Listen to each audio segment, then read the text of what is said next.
Hello everyone, today we're going to be looking at Xbox Series X. I finally got my hands on one of these, so what I'm going to do today is unbox it, show you how it looks, show you what comes inside the box, and I'll also set it up and show you how that process is. This is my first time having the Xbox Series X. I do have the Series S, I also have the PS5, so what I'm going to do is give you my impression of the Xbox Series X and also how I feel compared to the PS5 and the Series S as well. So let's start with the box first. This is the front. So here in the corner we have 4K 120 frames per second, 1 terabyte SSD.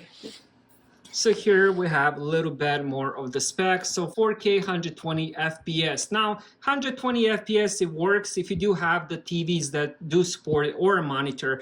It also supports 8K HDR. Now again, if you do have the 8K TV, it will support it. If you don't, it's gonna be on the 4K. Xbox Velocity architecture, 1 terabyte SSD. And then it also supports VRR, and then of course it plays 4K Blu-rays. Now the Xbox Series S doesn't have the disc drive, so you can play Blu-ray disc or the disc games as well. Now on the back of the box, we do have the Starfield graphics. I did end up playing the game. I still play it, really amazing games. This doesn't come with that game unless you get the Starfield bundle or if you end up having the Game Pass, which I do. If you do have the Game Pass, the game is on it, so you can download and play that game. And now let's check this final side, which is nothing. So let's open it next and see what comes inside. Let me just put it this way so you guys can see it.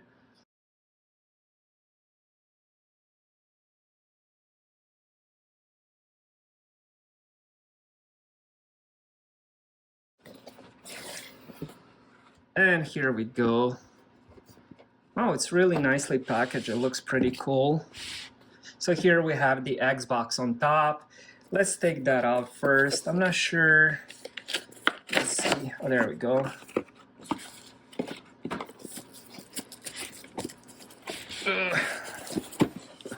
All right. Wow, it is very, very large compared to the Series S, extremely large. I'll show that in a little bit. So we get this little cool thing that goes around. Let me try getting everything out. So here we have the getting started manual, how to put the batteries. All right, let's put that on the side as well. Now let's check. There should be more stuff, cables, controller.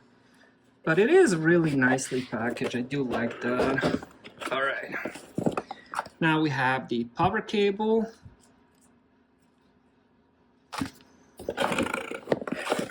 Then we have HDMI fast speed cable.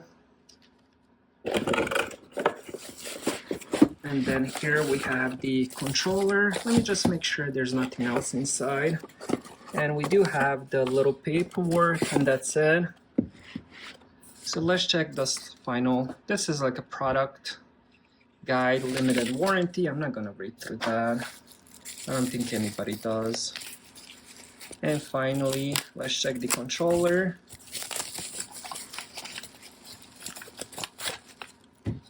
And we also get two AA, I believe these are Energizer batteries.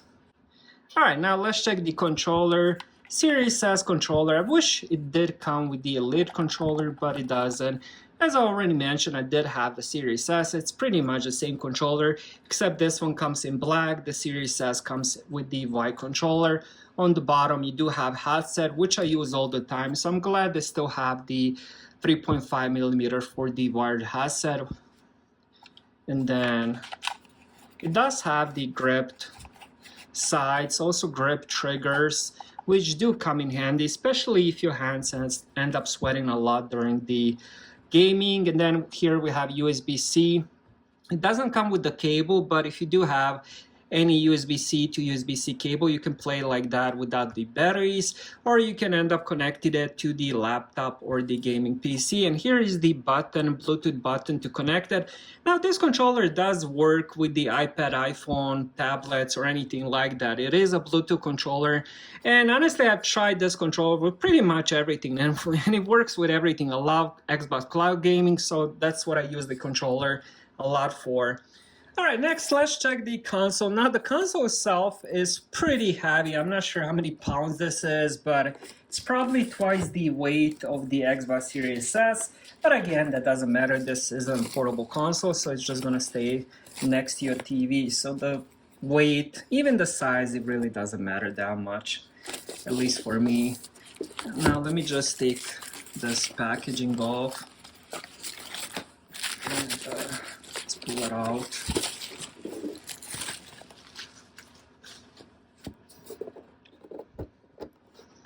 So here on the front we do have the power button, then we have the disc eject button. Here is where the disc goes, and here we have, I believe this is for the controller, Bluetooth pairing button. Then we have USB Type A on the front, and here on top we have the black, and I'm not sure if you guys can see that, but it does have, yeah, you can see it. It does have the little bit of green combo. This is for the cooling. It does have the fan. You guys probably can't see that, but it does have a huge fan right on top. Now let's check the, here is the side, and let me just show you the other side. There's nothing there. And here is the bottom.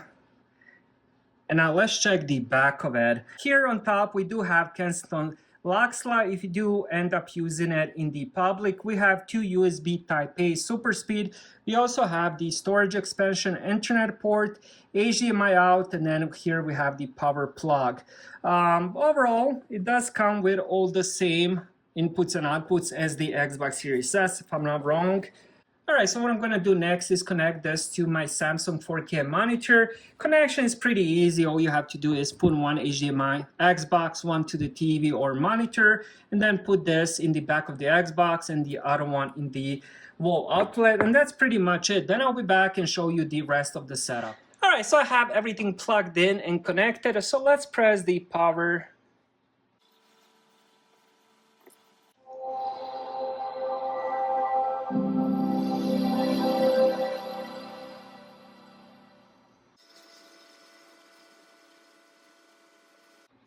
So while I wait, I'm gonna put some batteries into the controller. All right, so here it says set up with the app. You can do that if you wanna do it that way. I'm just gonna skip this and try to set up normally so I can show you how the whole setup is if you don't have the app, if you don't have Microsoft account and all that. So here is variety of English. So I'm just gonna go with the United States. Next is connected to the Wi-Fi. If you don't use Wi-Fi, connected to the internet port, use the wire connection. I'm gonna do the Wi-Fi. So I'll be back once I finish that. And now we're gonna do the update. Size of the update, 1.4 gigabytes. This shouldn't take long. So I'll be back once that finishes.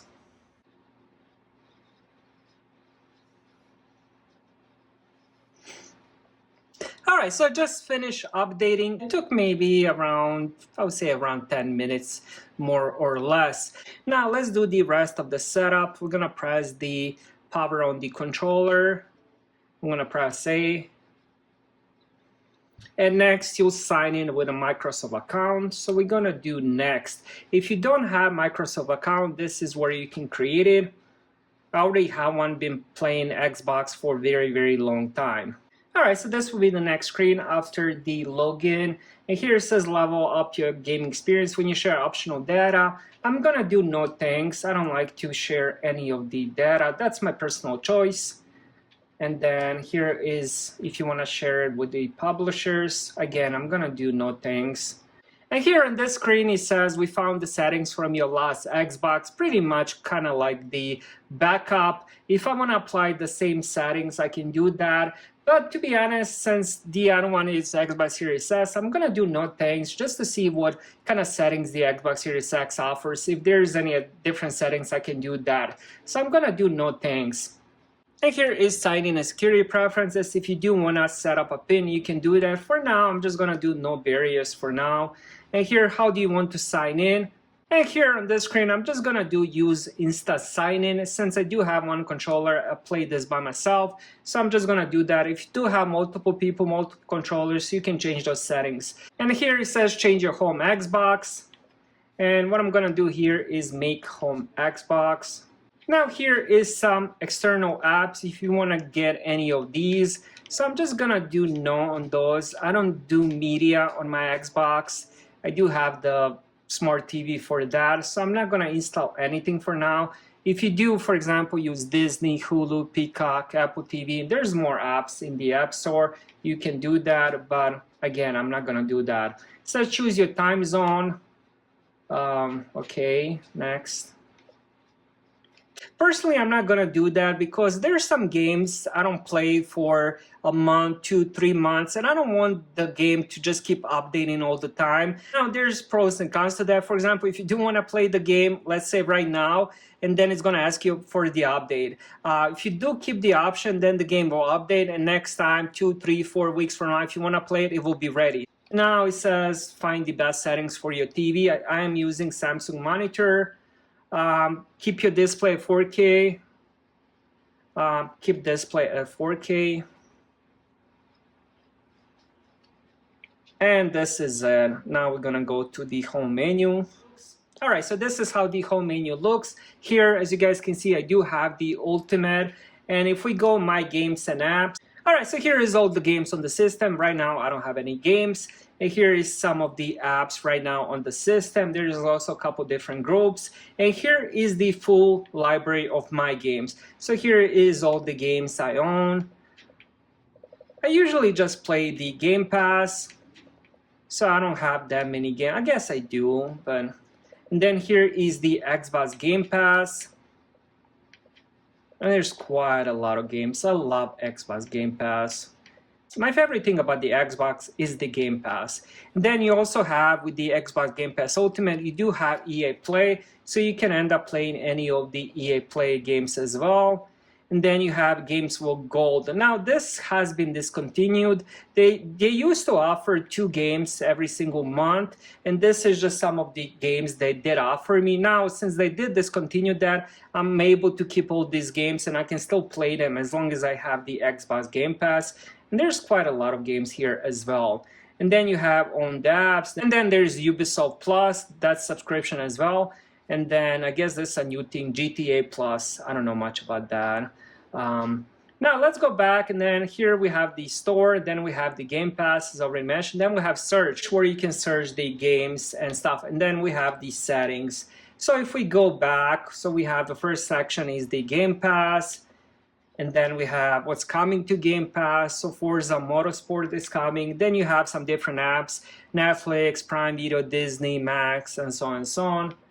And then you have most popular Game Pass games, NBA. Then you can also, of course, watch the movies as well. There's featured events. So there's quite a lot of things on the home menu, but it's done really nicely and it's very smooth.